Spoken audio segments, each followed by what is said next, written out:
हिंदू तरुण मंडळाच्या माध्यमातून ध्वजारोहणाचा कार्यक्रम होत आहे. त्या ध्वजारोहणाच्या कार्यक्रमामध्ये आझाद फाउंडेशनच्या वतीने इथे सर्व मुलांना शालेय साहित्याचं वाटप आझाद फाउंडेशनचे जे काही सगळे सहकारी आहेत, इरफान शेख, शुभम वाघमारे, अनिल पटेकर, या सर्वांच्या माध्यमातून त्यांना शालेय साहित्याचं वाटप इथे करणार आहोत. याला महिन्याला 9,743 रुपये भाडे इथे शालेय साहित्याचं वाटप होणार आहे. मी आदम भाई सय्यद यांना विनंती करतो की आपला सन्मान स्वीकारण्यासाठी व्यासपीठाकडे यायचं आहे. अनिलजी पटेकर आपल्याला विनंती की आपला सन्मान स्वीकारण्यासाठी आपण समोर यायचं आहे. अंबादास धैर्य यांना विनंती करतो की त्यांनी अनिल पटेकर यांचा सन्मान करायचा आहे. शुभमजी वाघमारे आपल्याच देखील विनंती की आपण आपला सन्मान स्वीकारण्यासाठी समोर यायचं आहे. तसेच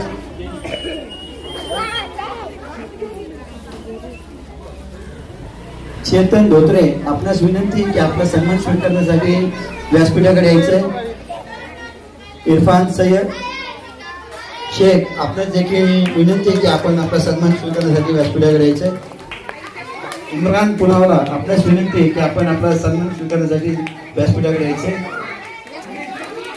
महाराष्ट्राचे ख्यातनाम गायक स्वप्नीलजी भोंबे आपणास देखील विनंती की आपण आपला सन्मान स्वीकारण्यासाठी व्यासपीठाकडे यायचंय.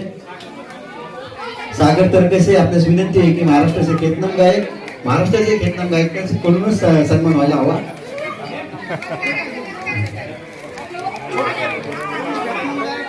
चेतन धोत्रे यांचा सन्मान सतीश भवानी करावा असं मी त्यांना विनंती करतो. करण वाघमारे आपल्या देखील इथं सन्मान होत आहे. कृपया आपला सन्मान स्वीकारण्यासाठी आपण व्यासपीठाकडे यायचे. राम वाघमारे मंडळाचे खजिनदार ज्यांच्यावर सगळ्यांचा डोळा असतो, कधी सही करतात.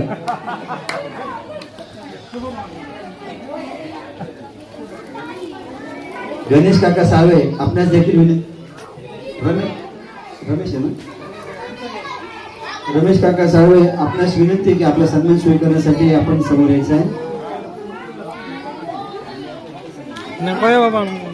सतीश मस्के आपल्यास विनंती की आपण काकांचा सन्मान करायचा आहे.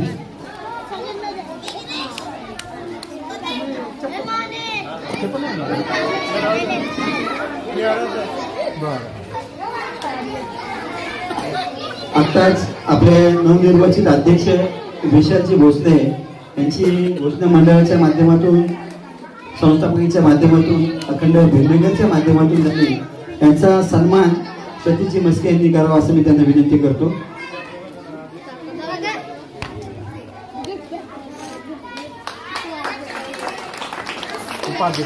तसेच उपाध्यक्ष यांचा सन्मान. सर्वांना माझा नमस्कार. माझे नाव आकांक्षा आहे. मी इयत्ता 5वीत शिकते. मी तुम्हाला 15 ऑगस्ट बद्दल काही 4 शब्द सांगणार आहे. ते तुम्ही शांतपणे ऐकावे अशी माझी नम्र विनंती. आज 15 ऑगस्ट आपण भारताचा स्वातंत्र्य दिन करण्यासाठी येथे सर्वजण जमलो आहोत. प्रथम सर्वांना स्वातंत्र्य दिनाच्या हार्दिक शुभेच्छा. 15 ऑगस्ट 1947 रोजी भारताला स्वातंत्र्य मिळाले. भारताला स्वातंत्र्य मिळवून देण्यासाठी अनेक शूरवीरांनी आपले बलिदान दिले. आपण त्या शूरवीरांना सलाम करू. एवढे बोलून मी माझे भाषण संपवते. जय हिंद, जय भारत. 15 ऑगस्ट स्वातंत्र्य दिन या निमित्त आज आपण या ठिकाणी ध्वजारोहण करण्यासाठी या ठिकाणी आपण जमलो आहोत.